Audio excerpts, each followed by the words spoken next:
ሰላም እንዴት አላችሁልኝ? የከታቢው ማስታወሻ ክፍል 3 ይቀጥላል። መልካም ቆይታ። እናት እንዴት ከርመሻል? አይገርምም? መልሱን የማይሰሙት ጥያቄ አያስጠላም? ዛሬ ቤት ደውዬ ነበር ለመጀመሪያ ጊዜ። አየሽ ለውጡን? ለአንቺ 5 ጊዜ ስደውል ለእነሱ ግን 1 ጊዜ ብቻ። በዚህ በጣም ልትኮሉ ይገባሻል። እናት ባለፈው ስለ ጎረቤቶቼ ማውራት ጀምሬ ነበር አይደል? እስኪ ደግሞ ዛሬ ስለ ሌላኛው ልንገርሽ። ሐኪም ነው፣ የሐረር ልጅ ነው። ቁጥር 4 ውስጥ ነው የሚኖረው። ከኔ በቀጥታ ፊት ለፊት መሀላችን ትንሽዬ መንገድ ብቻ ነው ያለው። በጣም ጭንቀታምና በራሱ የማይተማመን ሁሉ ነገር እሱን ለማጥቃት የተደረገ ነው የሚመስለው። በቃ አንዴ እኝኝኝ ማለት ከጀመረ አያባራ። ማታ ከ5 እስከ 6 ሰዓት ባለው ጠከብ ብሎ ይመጣና አንድ ሰው አይቀረው። ስድብ ሲጀምር በመጀመሪያ በቤት ቁጥር፣ ቀጥሎ በግል ስም እየጠራ መሳደብ ይጀምርልሻል።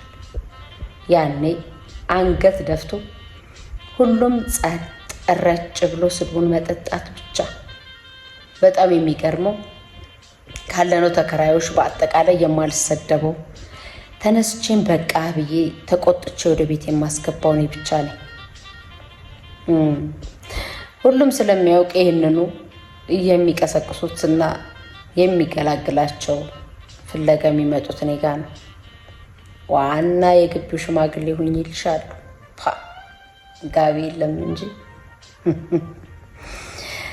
የሚገርመው ቅዳሜና እሑድ ልብስ ሲያጥብ፣ ቤት ሲያጸዳ፣ ሲተጣጠብ የሚውለው ጽዳት ታዩ አንደኛ ነው።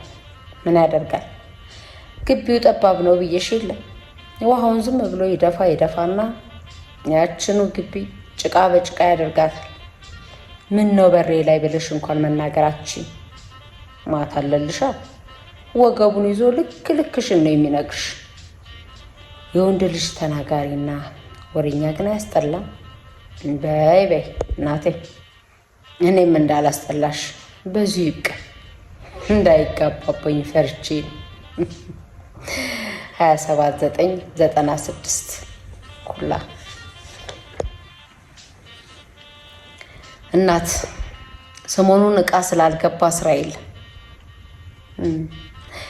ስራ የሚሰራ የለም ማለት በኩላ ከተማ ደግሞ እንዴት ከባድ መሰልሽ።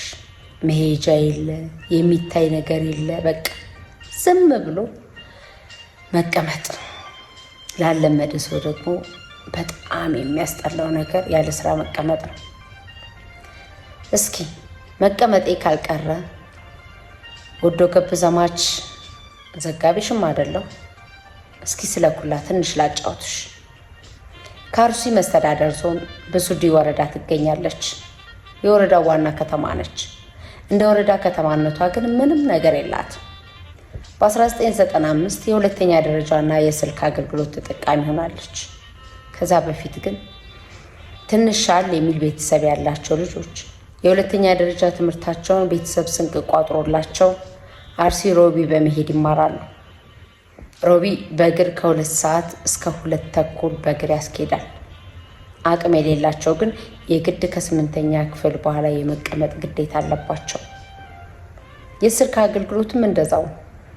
የፈለገ አፋጣኝ ጉዳይ ቢገጥምሽ ስልክ ለመደወል ሮቢ ድረስ መሄድ የግድ ነው።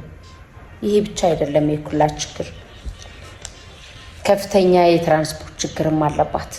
በእርግጠኛነት መናገር የሚቻለው እሁድ ብቻ ነው ከአጎራባሽ ከተሞች አንዷ ድክሰስ በመባል ትታወቃለች። ከኩላ 17 ኪሎ ሜትር ትርቃለች። ታዲያ ከአሩሲ በሁለተኛነት በገበያ የምትታወቅ ትንሽ ከተማ ነች። ገበያው እሁድ ቀን ስለሆነ የዛን ቀን የአነስተኛ ሕዝብ ማመላለሻ አውቶቡስ ይመደባል። ግማሽ ቀን ወደ ገበያ በመውሰድ ግማሹን ደግሞ በመመለስ ይውላል። ያኔ ነው ወደ ሌላ ቦታ መሄድም ካለሽበት ወደ ኩላ ለመግባትም በእርግጠኛነት መኪና አለ ብለሽ የምታስቢው። ያው አልፎ አልፎም ቢሆን የጭነት መኪና ይገኛል። እሱ ትንሽ ይከብዳል። ከጭነቱ ላይ ተቀምጠው ለመሄድ እድለኛ ከሆንሽ ነው እሱን የምታገኘው። አለበለዚያ ግን 17 ኪሎ ሜትር በእግር መሄድ የግድ ይልሻል። እናት አንዴ ምን ሆንኩ መሰለሽ?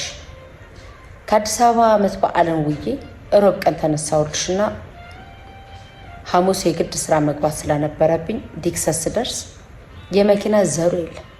ምን ላድርግ? በቃ በኋላ ሌሎች ሰዎች አገኘውና በእግር መሄድ ጀመር። ወይ ጉድ! ታዩ ብለው ሊያልቅም። ልብ በይ፣ በሀገሩ ሰዎች የለመዱት 3 ሰዓት ቢያስኬዳቸው ነው። ለእኔ ግን መቼም እንደማይደረስ የለም።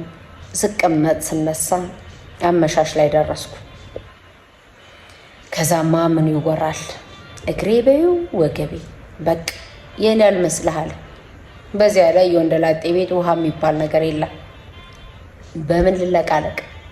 ከኔ በፊት የገቡ ጓደኞቼ ስለነበሩ ቁልፍ እየተቀበልኩ በየቤታቸው ውሃ ፍለጋ መዞር ጀመርኩ። ማይ ቀዳው። ሁላችንም ብንሆን ግፋቢል በሃይላንድ ላስቲክ ነው የምንጠጣው፣ ወይም ለጠዋት ፊት መታጠቢያ የምንቀዳው። ከየት ይምጣ ያለችዋን እንደምንም ዘራረፍኩኝና ከወገብ በታች ታጠብኩኝ ሳይሆን ውሃ አስነክቸው ተኛ። እህልማ ተዩ ፈጽሞ አይታሰብም። ለሐሙስ ስራ ቸኩዬ አይደለ ሄድኩት እናት።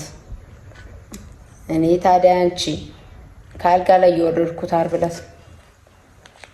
ኩላ ይሄ ነው ተብሎ የምትታወቅበት ምንም ነገር የላትም። አብዛኛው ነዋሪዋም ቢሆን በዝቅተኛ ኑሮ ደረጃ ነው የሚገኘው። ምንም አይነት ነገር በይበልጥ ለወጣቱ መንቀሳቀሻ ወይም ሰርቶ ራሱን የሚያሸንፍበት ምንም አይነት መንገድ የለውም። ዝም ብሎ መኖር ብቻ።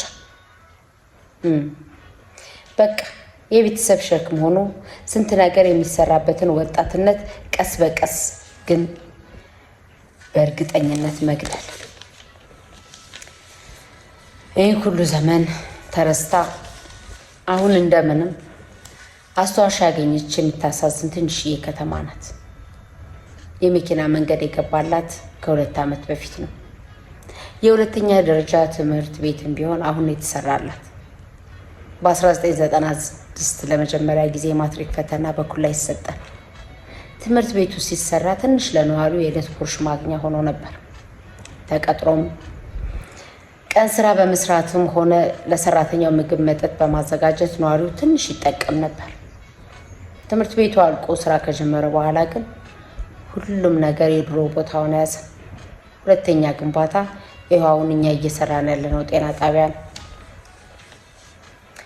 የግብርና መስሪያ ቤት፣ አስተዳደር፣ ፍርድ ቤት፣ ትንሽ ጤና ኬላ፣ ትምህርት ቤቶች፣ ጽህፈት ቤት፣ ፖሊስ ጣቢያ፣ ሁሉም እንደነገሩ ያው ወግ ላይ ቀር ቢሮ ብለው ተቀምጠዋል። ያለማጋነን ሁሉም በአንድነት ቢታዩ የአዲስ አበባን አንዲት የድሃ መንደር ነው እንኳን አያክሉ።